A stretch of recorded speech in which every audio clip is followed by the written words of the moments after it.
Cartagena, y me complace saludar a la doctora Carolina Camacho, líder de nuestro comité laboral en compañía de la doctora Gladys Vital, pero quien será la persona que dirigirá este comité el día de hoy. Para los que todavía no conocen a Carolina, que nos acompaña en nuestros comités de manera muy juiciosa y que nos dedica este tiempo para compartir toda su experiencia con nosotros y con nuestros afiliados. Carolina es la socia de la práctica de Derecho Laboral de la firma Garrigues.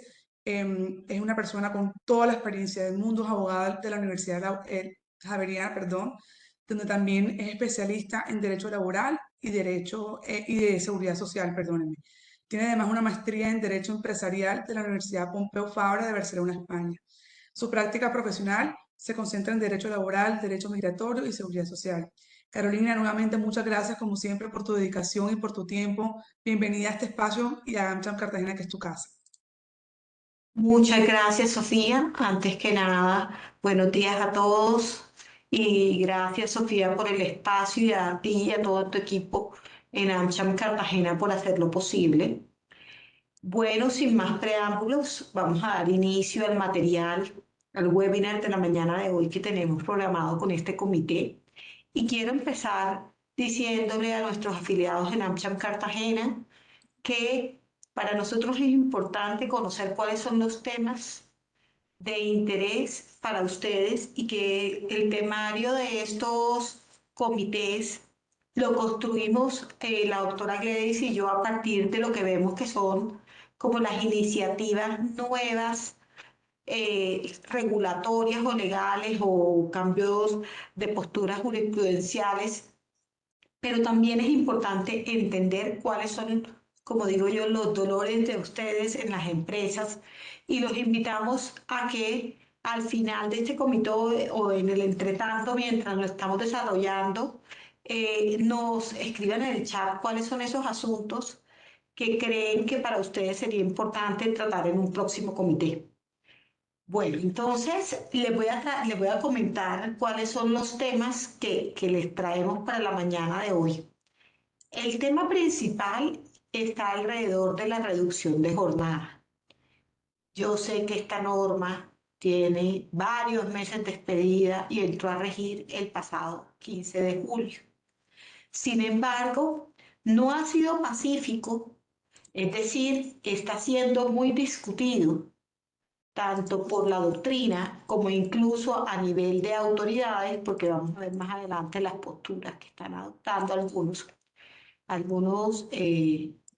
funcionarios o entidades del Estado para que ustedes como empresa tomen una decisión informada de cara a cómo van a aplicar esta reducción de jornada y el efecto de la misma en la nómina.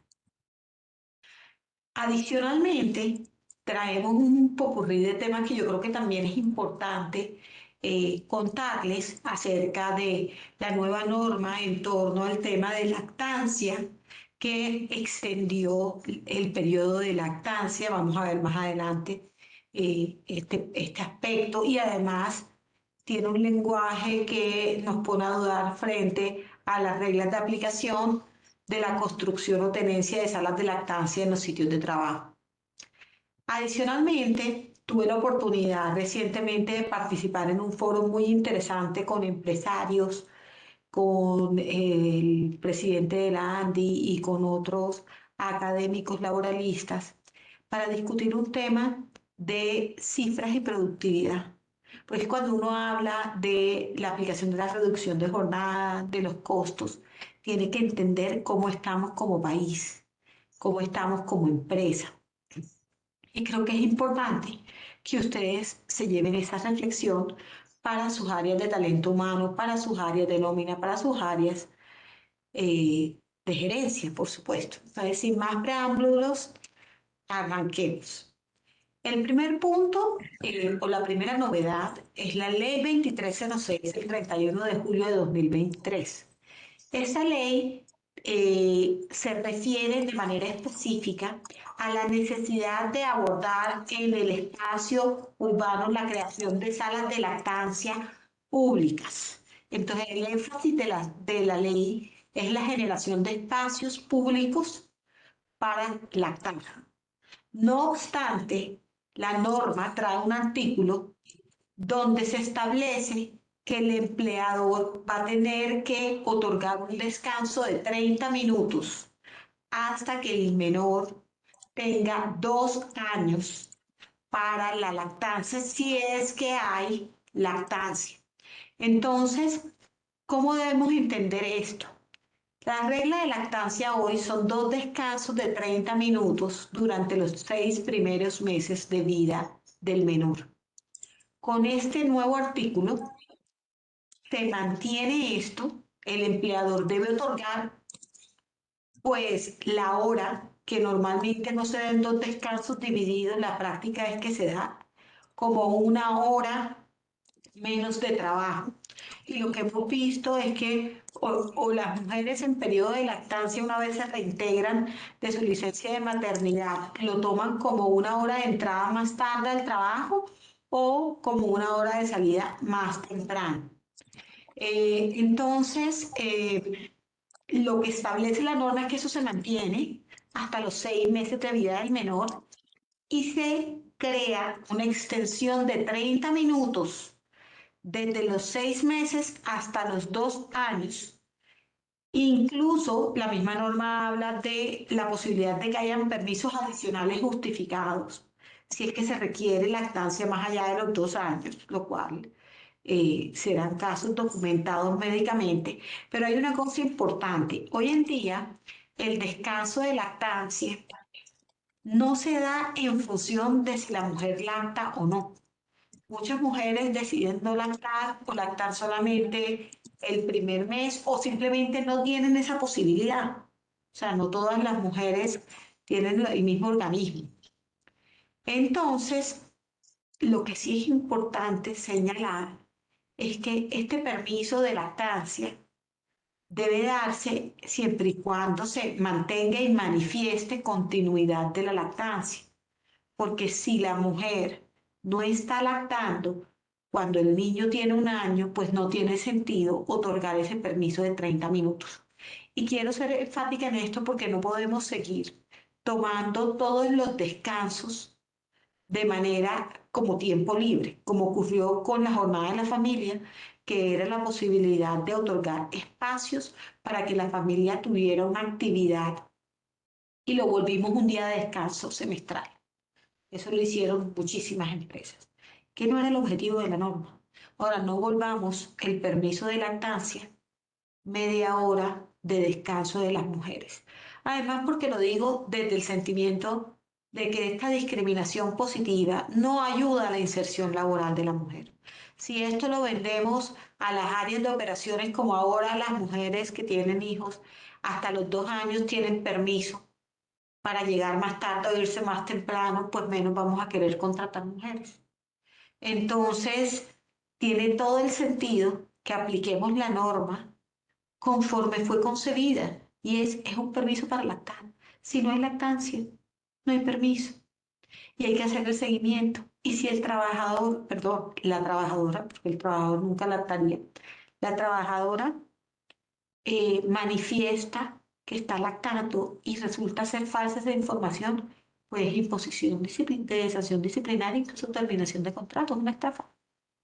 Entonces, ese punto creo que es muy importante. La misma norma establece un aspecto, y me voy a volver un segundo, Dani, porque hay un artículo de la norma de la 2306 que dice que el empleador debe proveer un local contiguo a aquel en donde la mujer trabaja o una sala de lactancia o un lugar apropiado para aguardar el niño.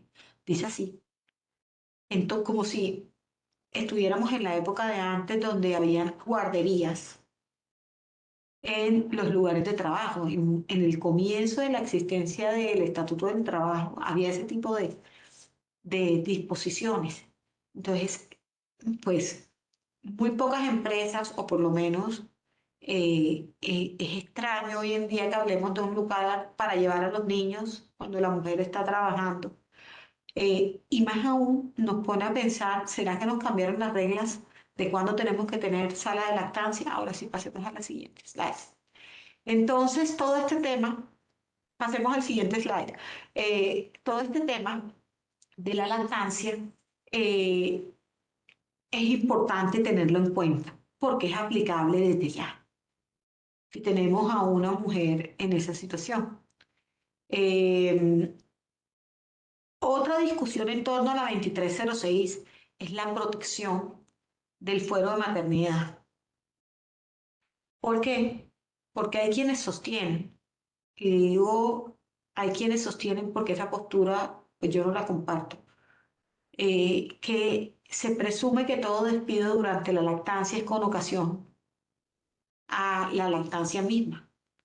Y la norma del 239 del Código, que no está siendo modificada con el 2306, establece que la presunción se extiende a las 18 semanas posteriores al parto. Entonces, el periodo de lactancia, más allá de las 18 semanas posteriores al parto, en mi concepto no está contemplado dentro de la presunción de despido. Por lo tanto, yo sí podría terminar con o sin justa causa a una mujer durante el periodo después de la semana 18, sin necesidad de tener que acudir al Ministerio del Trabajo a obtener una autorización, si es un tema de justa causa, y también lo podría hacer sin justa causa. Como les decía, la discusión en torno a si las reglas, porque hoy en día las empresas con 50 más trabajadoras o capital superior a 1.500 salarios mínimos tienen que tener sala de lactancia. La discusión es como la norma dice que tengo que tener un local contigno para la lactancia o un lugar donde aguardar el niño, una sala de lactancia. La pregunta es si todas las empresas, incluso las que tienen una trabajadora, tienen que tener eso, o si sigue aplicando la regla de la 1823, que son empresas de más de 50 trabajadores las que tienen que tener sala de lactancia o las que tienen un capital superior a 1.500 salarios mínimos. Esta era la píldora informativa de la ley 2306, que es del pasado 31 de julio de 2023. El siguiente tema que queríamos conversar tiene que ver un poco con la productividad para enlazarlo con el tema de la reducción de jornada. Salió el informe del Consejo Privado de Competitividad y salieron los informes de la OCDE de los países y de su competitividad y su productividad. Porque es que no podemos hablar de sostenibilidad empresarial, entendida como la posibilidad de que una empresa crezca, se sostenga, se desarrolle, se mantenga, si no tenemos en cuenta un elemento crucial, que es la productividad.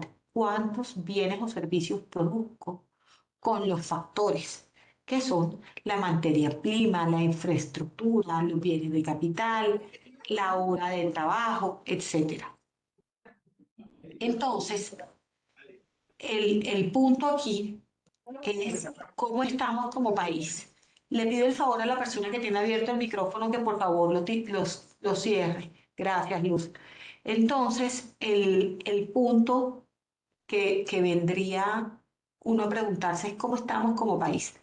Y ahí pueden ver lo que salió comparándonos con el vecindario, como digo yo. Porque es que si nos comparamos con Luxemburgo, donde es un país ínfimo con un sistema financiero súper desarrollado, es lógico que la productividad por hora en Luxemburgo de un trabajador sea $120. Pero cuando nos comparamos con Uruguay, Argentina, México, Costa Rica, Brasil, el tema es preocupante. Colombia está por debajo de la media de Latinoamérica. Estamos por debajo de Costa Rica. Estamos por debajo de Argentina. Estamos por debajo de Uruguay. Muy por debajo de la OCDE. Muy por debajo de Estados Unidos. ¿Con qué estamos más o menos parejos? Con Brasil y con el Perú. Incluso en las estadísticas OCDE, somos el país más improductivo, es decir, el menos eficiente en la combinación de factores. Esto tiene distintas explicaciones. La primera explicación es la improductividad, por supuesto, de la mano de obra. somos absolutamente improductivos.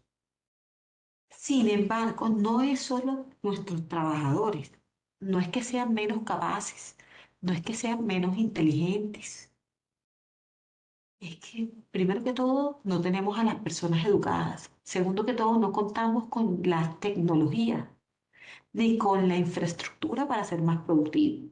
Porque es que cuando tú, por ejemplo, estás en el agro y tienes una máquina última tecnología para sembrar o para guadañar, es completamente diferente si guadañas a machete, como todavía es en el campo colombiano, se corta con machete. Entonces, he ahí la improductividad. No es el trabajador del campo que sea flojo o que no sepa bien su oficio. Es que está como era hace 100 años, haciéndolo todavía. Ahora bien, comparémonos con Estados Unidos.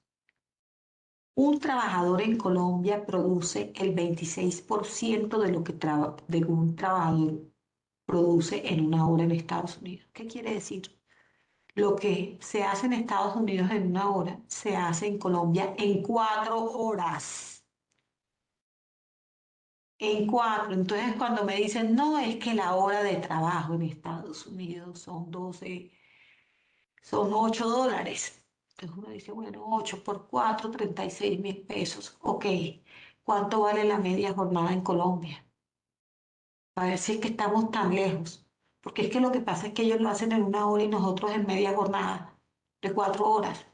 Entonces contemos bien, empecemos a comparar bien, porque estamos comparando mal, estamos comparando hora contra hora, creyendo que producimos lo mismo. Ahora, no es solo los trabajadores, no capacitación, entrenamiento, inversión en tecnología.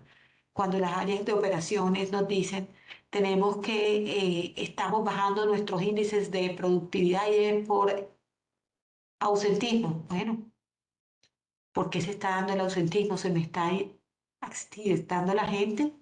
¿No tengo la maquinaria adecuada? ¿No tengo las ayudas mecánicas? ¿Cómo estoy haciendo el trabajo? Tenemos que plantearnos eso, porque es que los índices en Colombia son terribles y la costa es más improductiva que el centro del país, así nos duela, en muchos sectores. Yo sé que la afirmación es odiosa, pero si hacemos las comparaciones, también es así. Hay un rezago en la educación y eso impacta también. No estoy diciendo de que hay una diferencia abismal, pero llamo la atención porque estamos hablando con AmSham Cartagena. Y no podemos seguir diciendo, reducción de jornada, pago una hora extra más. No, señores. Si ustedes leen la exposición de motivos de la ley de reducción de jornada, lo que busca es que produzcamos lo mismo en menos tiempo. Es decir, que nos volvamos como país más productivos. Que el trabajador que se demora hoy en día 48 horas haga el mismo trabajo en 47. Ese es el objetivo de la ley. No es que paguemos una hora extra. Entonces, esa es la invitación. Siguiente diapositiva.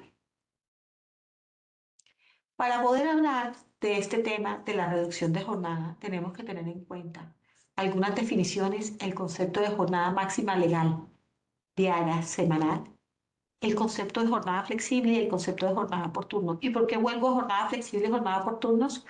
Porque es que las empresas que están planeando su camino hacia la productividad, porque es que la implementación de la reducción de jornada es gradual en el tiempo y va a llegar a 42. Y si pasa la reforma laboral va a ser de 40 porque nos van a quitar también nos van a mantener las 2 horas de actividades recreativas o culturales. La empresa que no haga una planeación estratégica, que no tenga en cuenta para su presupuesto del próximo año, ahora en octubre empezamos a hacer presupuestos, todo el tema del impacto de reducción de jornada, pues lo está haciendo mal. No podemos empezar en 2 años a ver, ay, ¿cómo lo hago? Porque ya no puedo seguir pagando más horas extras porque es que el presupuesto lo tengo disparado, el costo laboral. Entonces, siguiente slide, por favor, Daniel. Entonces, Aquí quiero definir varios conceptos que parecen obvios para nosotros los abogados, pero que no son obvios. Lo primero es jornada máxima legal. Cuando uno dice, ¿qué es jornada máxima legal? 48 horas, no. Jornada máxima legal o 47. Es el límite fijado, es la fijada con un límite en la ley, que hoy en día es 47 para la jornada semanal. Hoy en día tenemos una jornada máxima legal semanal. La norma no tocó el tema de la jornada diaria. ¿En qué no lo tocó? Simplemente lo eliminó totalmente. Hoy en día tenemos solamente una jornada máxima semanal. Ya no hay una jornada máxima diaria, porque la parte del artículo que decía que la jornada máxima legal diaria eran 8 horas, la derogaron. Ahora vamos a ver cómo quedó el artículo en la siguiente diapositiva. La jornada ordinaria es la que las partes convienen. ¿Cuándo pago yo horas extras? Cuando excedo la jornada ordinaria pactada, no cuando excedo la máxima legal. Ahora, si la ordinaria pactada es la misma máxima legal, pues es en el mismo momento. Trabajo suplementario, que es el que excede la jornada ordinaria y o la máxima, según coincidan, ¿no? Trabajo diurno y nocturno. Diurno el que se da de 6 de la mañana a 9 de la noche y nocturno el que se da de 9 de la noche a 6 de la tarde.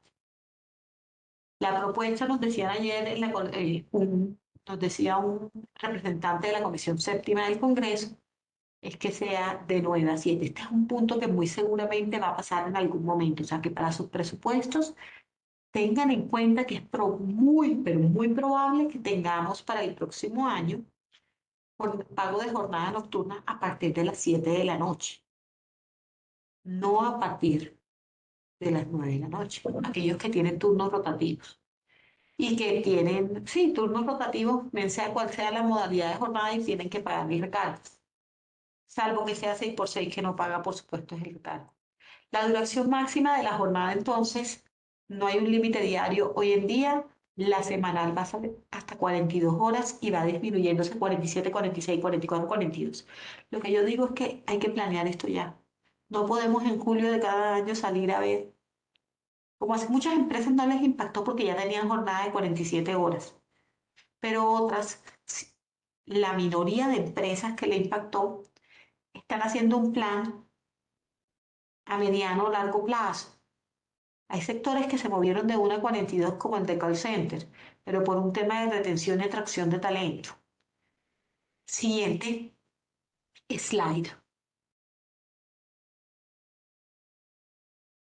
Entonces, así fue que quedó el artículo.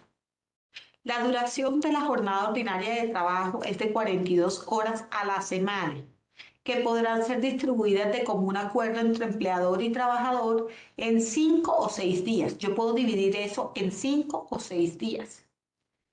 Si lo divido en 5 días, pues el resultado de dividir las 47 ahora, porque si bien la norma dice 42, hay otro artículo que es el que dice la graduación que les expliqué antes de 47, 46, 44 y 42. Que establece también, pues, que en las labores insalubres o peligrosas el gobierno puede ordenar la reducción de la jornada de trabajo con dictámenes técnicos al respecto, eso siempre ha estado, y se reitera la norma que ya había de trabajo de adolescentes de entre 15 y 17 años y entre mayores de 17 y hasta los 18 años que tienen restricciones frente al número de horas y al horario en que pueden hacerlas.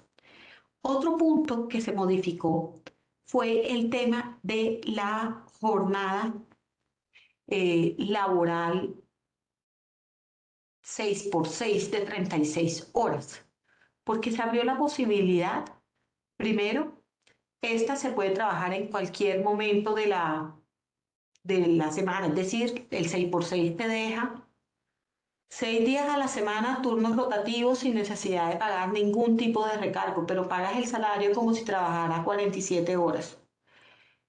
En la flexible fue que se abrió la posibilidad y nosotros tenemos la postura de que para tú montar hoy en día en jornada flexible tiene que ser de 42 horas, no puedes hacerlo con 47 horas porque el artículo de la graduación no se refería a la jornada flexible. Eh, Esas 42 horas las tienes que dividir en turnos entre 4 y 9 horas, máximo 6 días a la semana.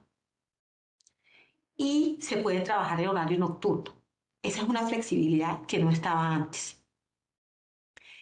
Este es el artículo de la graduación que establece 47, 46, 44 y 42. Siguiente diapositiva.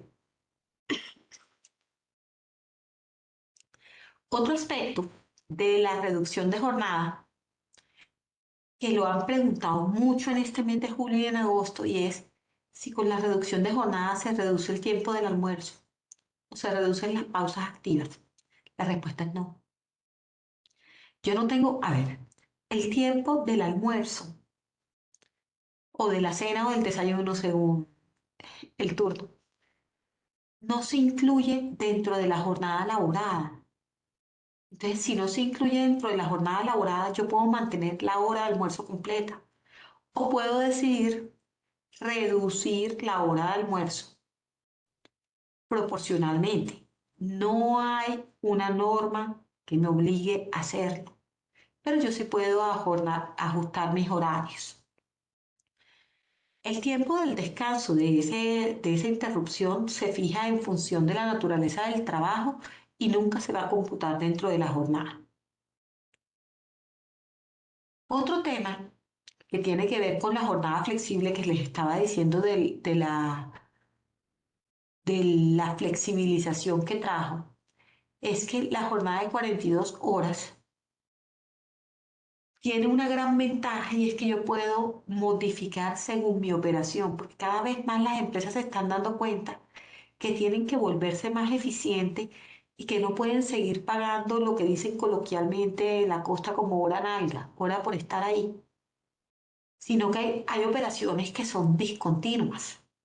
Entonces, es importante tener esa flexibilidad en que yo puedo tener una persona hoy, 4 horas, mañana, 5 horas, pasado, 6, el siguiente día, 9.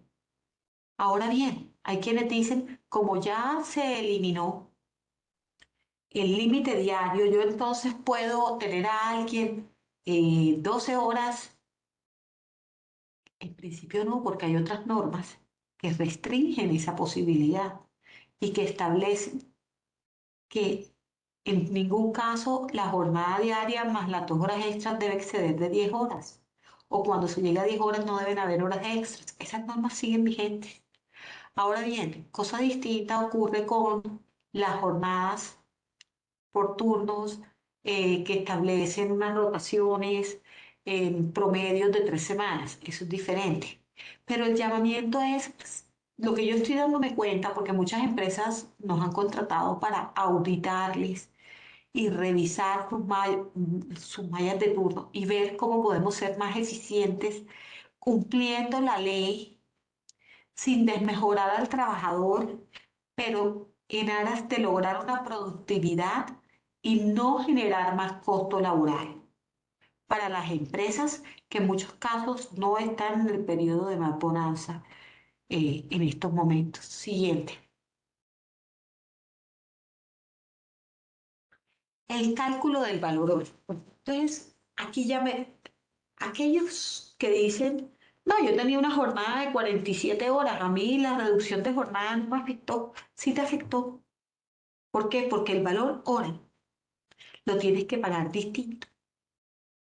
Porque aquí viene la primera discusión y es cómo calculo el valor hora ahora que la jornada es 47 y no 48. Y para poder contestar esa pregunta tenemos que ver cómo lo hacíamos antes de la reducción de jornada. Porque para mí lo que hay que hacer es reducir donde estaba el número 48 a 47 y utilizar el divisor. Antes, ¿cómo se hacía? Uno cogía el salario y lo dividía en 2,40 o lo dividía entre 30 y luego lo dividía entre 8 y ahí sacaba el valor hora. y con eso le sumaba el 25% según fuera hora extra diurna o el 75% frente al recargo nocturno. Bueno, dependiendo de cómo funcionara y qué era lo que estaba pagando, cambia, ¿no? El recargo. Pero ¿qué hacíamos? Dividíamos entre 240. ¿Por qué dividíamos entre 240? Porque la Corte Suprema de Justicia así lo había señalado cuando liquidaba y organizaba sus fallos. Y esto tenía dos explicaciones. Uno, desde el punto de vista numérico. Si la jornada máxima diaria eran 8 horas al día y lo multiplico por 30 días del mes, ¿por qué? En Colombia los meses son de 30 días. Todos los salarios mensuales son iguales. Es decir, tú no pagas más salario en el mes 31 ni menos salario en febrero, que son menos días, ni en octubre ni en febrero, sino que todo se paga igual. 30 días es lo que se paga en nómina en Colombia. Y así está parametrizada la seguridad social, la causación de vacaciones, todo. Uno toma 8 por 30, 240. O otra forma era, si los meses son de 30 y la semana laborable es 6 días, 30 dividido 6, 5. Y el número de semanas al mes es 4,33 según el parámetro jurisprudencial que ha fijado la Corte Suprema de Justicia, que es todos los meses son de 30 días, el promedio semanal mensual son 4,33 semanas. Eso teniendo en cuenta que somos el segundo país con más festivos en el mundo. Eso incluye los festivos, incluye toda el funcionamiento de los calendarios en Colombia. Llegamos a que es 240. Si tú reemplazas donde está el 48 y el 47, multiplicas 5 semanas por 47, te da 2,35 el divisor. ¿Sí? Esta es la postura hoy en día mayoritaria del sector empresarial colombiano. El divisor pasó a ser 2,35 y va a pasar a ser 2,30 en el 46, cuando esté en 46 horas la jornada, es decir, en el 2024. Y luego va a pasar a ser 2,20 cuando sean 44 horas en el 2025 y va a pasar a ser 2,10 cuando sean 42 horas en el 2026. Y esto ténganlo en cuenta para los presupuestos, señores.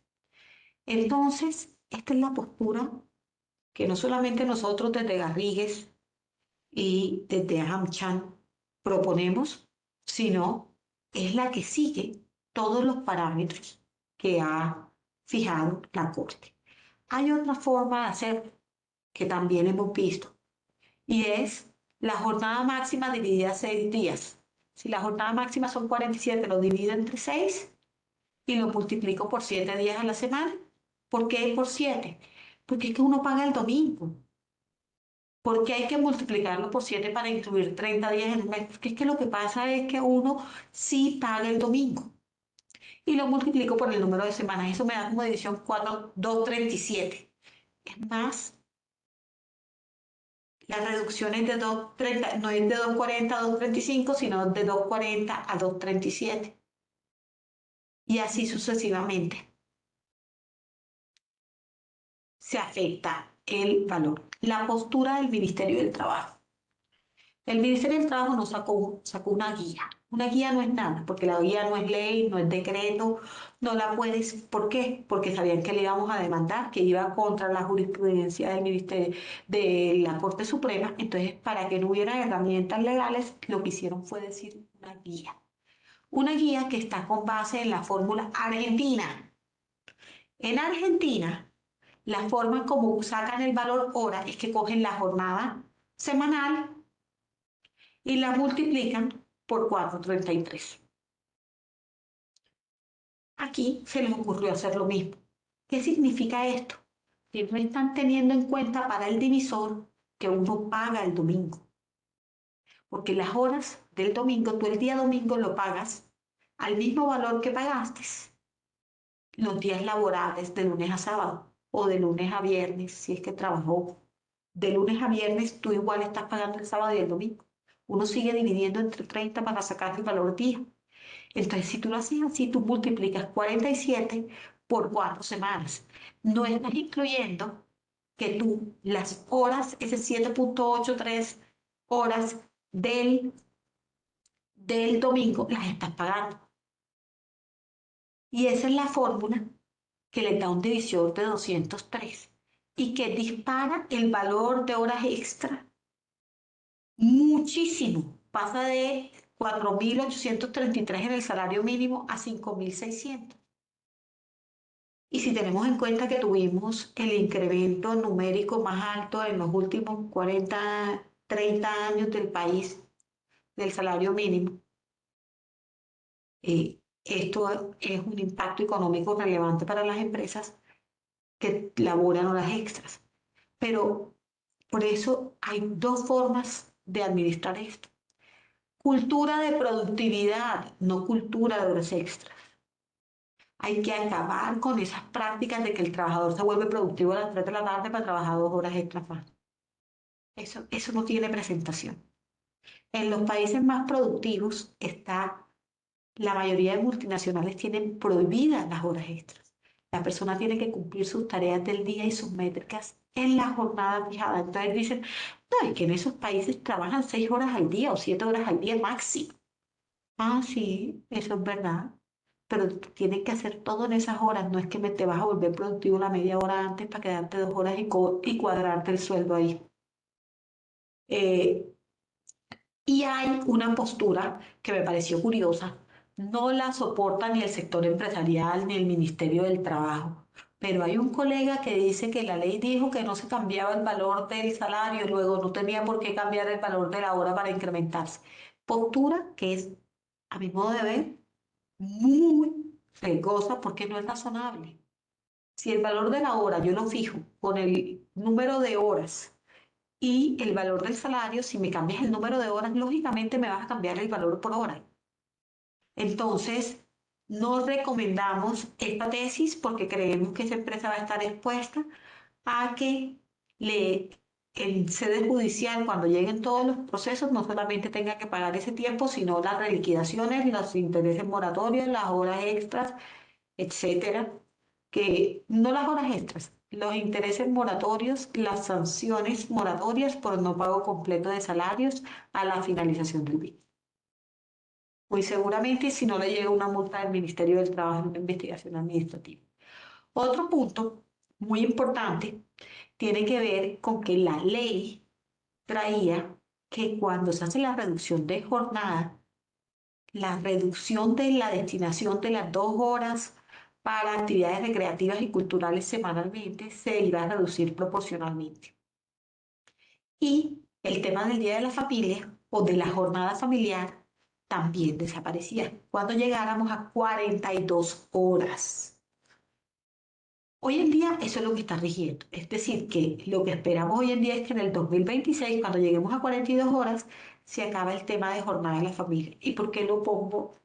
Porque varios pactos colectivos y convenciones colectivas, los sindicatos están diciendo, eso ya lo tenemos, métalo.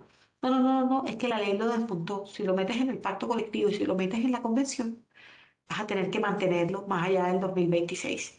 Y el Día de la Familia, señores, les recomiendo que hagan su jornada con su caja de compensación, que dejen de dar un día más libre, porque es que esto no es sostenible con los índices de productividad que tenemos como el país. Y una de las propuestas que hacían los empresarios en el conversatorio que tuve la posibilidad de estar, era, la invitación es, midan su EBITDA con su número de gente, dividan el EBITDA entre el número de personas. Miren qué tan productivos son. Porque es que si tu EBITDA es el mismo y tú doblaste tu gente, pues tú no estás creciendo tu productividad. Pero si tu EBITDA creció con el mismo número de personas, pues obviamente tu productividad por cabeza sí está subiendo. La productividad por cabeza no solamente depende del trabajador y de las buenas prácticas. Depende de la tecnología, la educación, la capacitación. Entonces no es solo que el trabajador haga más y en menos tiempo. Es toda una cultura. Y tenemos que entender que esto no es una reforma. La ley de reducción de jornada no es una reforma para incrementar el costo laboral. Es una reforma para volvernos más productivos y lo estamos entendiendo muy mal desde muchas organizaciones. Entonces, ese es el énfasis que queremos darle desde esta organización y queremos invitarlo a que hagan su autoanálisis de cómo están aplicando esto y tenemos unas recomendaciones.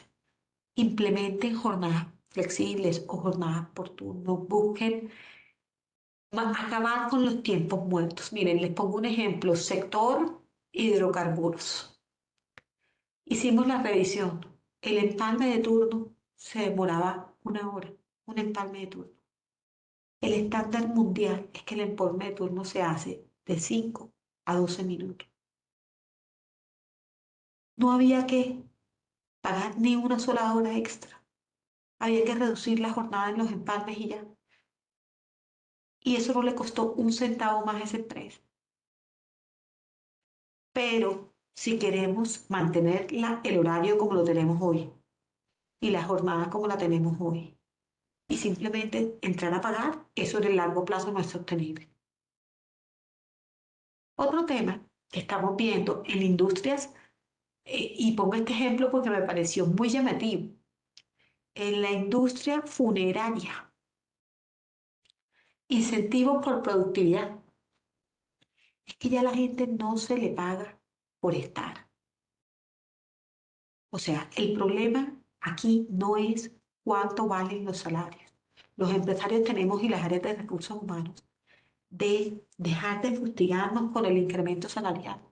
El problema es cuánto me produce. Porque es que yo, ¿por qué te voy a pagar más por producirme lo mismo o menos? Pero si tú me produces más y yo te doy un incremento salarial y al final estoy teniendo más producción y más margen de rentabilidad, no me importa. Y ese es el ejemplo que ponían del sector de tecnología. O sea, el sector de tecnología puede pagar salarios de 13 millones de pesos a personas que ni siquiera han estudiado ingeniería. ¿Por qué? Porque lo que produce por hora un personaje de esos en un software y lo que se vende es ahora en Colombia, que se exporta normalmente ese servicio hacia Norteamérica, da la rentabilidad, lo da y de sobra el margen. Pero en el caso de otras industrias, nosotros estamos en pendiente de cuánto me sube el costo laboral y no de cuánto me produce el trabajo. Entonces, en Colombia, a diferencia de lo que ya ocurre en muchos países intermedios, el trabajador entra al sitio de trabajo con su celular personal. Eso le implica dedicar de 45 minutos a 2 horas de su jornada laboral a chatear con familiares, compañeros, tener videollamadas. Los que tienen puestos fijos tienen abiertas redes, entonces la búsqueda del apartamento que van a comprar o donde se van a mudar, las redes sociales del trabajador, todo eso lo pueden hacer porque no tenemos políticas desde recursos humanos que restrinjan y estén encaminadas a la productividad. Entonces, eso es como en los restaurantes y en los hoteles. Tú ves 3 meseros, cada uno con un celular y los clientes alzando la mano. Eso es lo que tú ves en Cartagena, en todos los hoteles de todas las gamas, porque no tienen políticas de recursos humanos enfocadas a la productividad y a la buena atención al servicio al cliente, porque definitivamente eso es un distractor. Eso no hay que ser. Y el derecho individual del trabajador, sí, claro, puede acceder en sus tiempos libres, es decir, en su hora de almuerzo. Y si hay una emergencia, como antes, que llamen a los teléfonos del sitio, así es que funciona, o al teléfono del jefe, que es el que lo tiene abierto, o con él. Esos son algunos de los tips que hemos visto que están implementando algunas empresas. Entonces, queríamos compartirlo con ustedes, queríamos decirle, por favor, díganos qué temas les interesan. Para mí fue un gusto en esta mañana de hoy, en estos 50 minutos, conversar con ustedes. Si hay alguna duda, inquietud o punto, levanten las manos o pongan la pregunta en el chat, incluso si es de un tema distinto. Este espacio es de ustedes. Esto es una consultoría gratuita para ustedes. Aprovechen. Gracias, Sofía, por el espacio y el tiempo. Así es, Carolina. Como tú muy bien lo acabas de decir, esto es un espacio, una asesoría gratuita, una asesoría que tú tan amablemente compartes con nuestros afiliados de manera mensual. Dejamos los micrófonos abiertos para quien desee hacerle alguna consulta a Carolina. De todas formas, reiteramos que las memorias de este comité quedan grabadas, las compartimos posteriormente con quienes nos acompañan en la mañana de hoy. Y en caso de que surjan algunas inquietudes adicionales posterior a este comité, pues también que nosotros le hacemos llegar a Carolina y a Gladys también esas preguntas. También reiterar nuevamente lo que Carolina nos comentaba al principio del comité, que queremos escuchar cuáles son sus inquietudes, cuáles son aquellos temas que ustedes pues, quieren tratar en estos espacios, que para eso es que desde Amcham Cartagena construimos y generamos estos espacios. Entonces, están abiertos los micrófonos, están abiertos también el espacio del chat para quien quiera hacer uso de ellos. Y Carolina, pues nunca está de más darte las gracias a ti, a Daniela y a todo tu equipo por la dedicación. Creo que tenemos aquí una preguntita. Me permito, si quieres, Carolina, leerla en voz alta. Sí, buenos días. Agradezco me confirmen cómo queda el número de horas mensuales para obtener la hora de empleado. El divisor debería ser luz, salario dividido 235. Si antes era 240, hoy en día 235. Te lo pongo igual en el chat.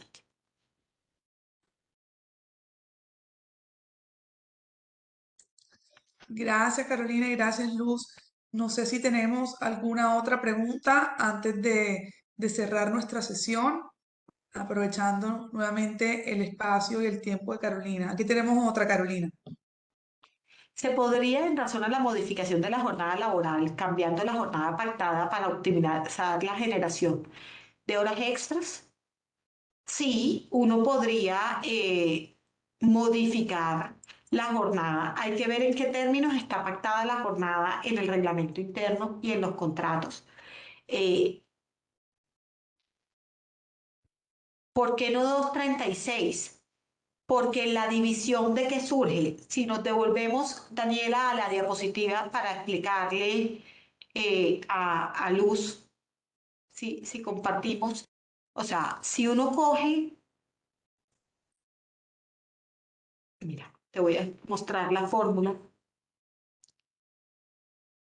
Antes uno cogía, los días, los meses siguen siendo de 30 días. Los días laborables siguen siendo 6 días laborables a la semana. Luego tengo 5 semanas. 5 por 47 da 235.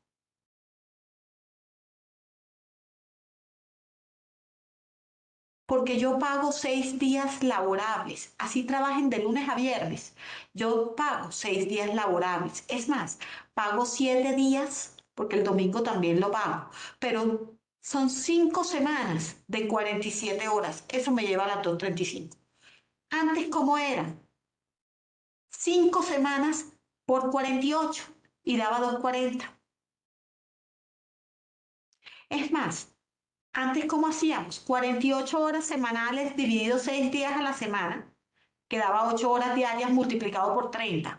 Si tú lo haces hoy en día, 47 horas semanales dividido 6 días a la semana, eso te da 7,83 algo, por 30 te da 235 horas semanales.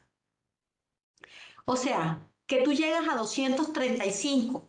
Hagan la fórmula 47 dividido 6 por 30 o hagas la fórmula 30 dividido 6 igual 5 por 47. Cualquiera que apliques con la jornada de 47 te va a dar 235. ¿Y cómo lo hacía la Corte Suprema? Así. La Corte tomaba 48 horas dividido 6, 8 horas diarias por 30, porque la Corte siempre ha dicho que uno paga 30 días al mes. Pero lo que está proponiendo el Ministerio del Trabajo es que tú tomas 47 por 433. Si tú tomas 47 por 433, estás incluyendo solamente las horas de lunes a sábado o de lunes a viernes, no estás incluyendo el dominical. Por eso la fórmula del Ministerio del Trabajo hace una reducción de 240 a 203. Mira, 47 por 4, 33. No estoy teniendo en cuenta, en cambio, si yo lo multiplico por el número de días mes 30, e incluyo en mi fórmula 30, yo estoy incluyendo el domingo. Entonces, nosotros consideramos que debería ser 235. Para responder la otra pregunta, y es la posibilidad de cambiar la jornada, se podrían pactar jornadas. A ver, yo puedo ampliar la jornada hasta 10 horas de lunes a viernes para no trabajar los sábados. Eso es viable. Pero ojo, cuando yo digo ampliar hasta 10 horas, me estoy refiriendo a que la persona tiene una jornada ordinaria y que no son 50 horas, son hasta 10 horas, es decir, va a haber un día de 10, otro de 10, otro de 10, otro de 10 y otro de 7, porque si me paso de 47 empiezo a pagar horas extras. Yo sí puedo tener un trabajador trabajando, imagínate una jornada en donde pongo 9 horas, 9 horas, 9 por 5, 45, me quedan 2 horas y hago 2 días de 10 horas, se puede perfectamente. Pero si pongo 10 horas de lunes a viernes, voy a tener ahí 3 horas extras. Ojo, en la jornada flexible por turnos, que es la que yo puedo mover cada día, un día 4, otro día 5, otro día 6, la siguiente semana van a ser otro. Esa jornada sí tiene una norma, la norma expresamente dice turnos de entre 4 y 9 horas. Entonces no puedo tener turnos diarios de 10 horas en eso, para que lo tengan presente. Espero haber resuelto las dos inquietudes que nos pasaron en el chat. Les agradezco su atención y su tiempo y ha sido un gusto. Que estén bien, que tengan un buen resto de día y de semana. Te Hasta luego. interrumpo, Carolina, antes de que te vayas. No sé si tenemos tiempo o ya te tienes que ir nos hicieron por chat directo tres preguntitas. No No, sé si claro que tienes, sí, hazme las preguntas. sí, es que estaba con mute, me disculpas. Entonces, Claudia Ramírez de Aviatur nos hace estas tres preguntas. La primera, para el caso de las salas de lactancia, que son por más de 50 trabajadoras, ¿cómo aplica para empresas que funcionan a nivel nacional? Es decir, ¿esas 50 aplican por ciudad o basta con tener una sala de lactancia en la ciudad en donde superen el número? Dos, ¿la manifestación de la actividad de lactancia debe ser certificada por el médico de la EPS? Y tres, ¿a partir de cuándo se elimina el Día de la Familia? Bueno, entonces voy de atrás hacia adelante. La exoneración del Día de la Familia está prevista en el 2026. ¿Listo? La sala de lactancia frente al tema de cuántas salas de lactancia tengo que tener, la regla habla de empresas de más de capital de 1.500 salarios mínimos o más de 50 trabajadoras. No lo circunscribe a que el lugar donde esté la trabajadora tenga, tenga que haber más de 50. No es que tengas que aglutinar 50 trabajadoras en un mismo sitio para que tengas la obligación de tener la sala de lactancia. ¿Cómo se ha entendido con el lineamiento del Ministerio de Salud y Protección Social? Porque cuando salió la norma de lactancia, esa fue una de las inquietudes. Y la postura que ha tenido el Ministerio de la Protección Social y Salud es que la obligación es, obviamente, pensada razonablemente. O sea, si yo tengo una ciudad donde no tengo ninguna trabajadora, pues, ¿para qué voy a tener? O sea, no tengo en ese momento obligación y no estoy violando el derecho de nadie, ni tengo la potencial violación. Pero si yo tengo una mujer en edad reproductiva o que acaba de tener un niño y no tiene sala de lactancia si sea una sola, y yo tengo un capital de 1.500 salarios mínimos o tengo 50 trabajadores a nivel nacional, me estoy exponiendo a una sanción. ¿Cuál es la solución práctica? Las empresas que comparten espacios con otros empleadores, normalmente centros comerciales, edificios de oficina, lo que hacen es que tienen una sala de lactancia para todo el edificio, una sala de lactancia en el centro comercial. Un ejemplo que les voy a poner que lo viví y era la industria del chance.